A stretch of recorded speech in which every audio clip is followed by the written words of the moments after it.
হাদিসের মধ্যে আছে, আল্লাহর নবী সাল্লাল্লাহু আলাইহি সাল্লাম বলেন, জাহান্নামের আগুন এতটা গরম যে আগুনই এক অংশ আরেক অংশকে খাইয়া ফেলে, গিল্লা ফেলে।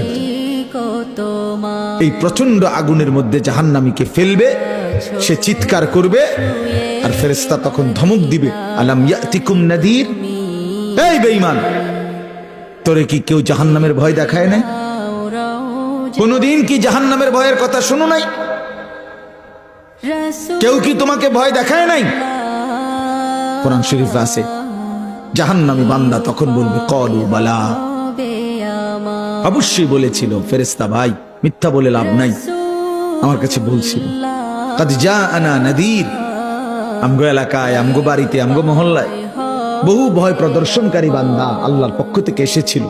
আমগো কত ইমাম সাহেব, আমাদের জুমার খতিব সাহেব, কত মাহফিলের কত আলেম, কত পীর মাশায়েখ, আউলিয়া, বুজুর্গ চোখের পানি ফেলে ফেলে বারবার আমগরে বলছিল, কিন্তু ফাকাযাবনা, আমি আখিরাতটাকে মিথ্যা মনে করেছি, আমি মনে করছি হইতো না।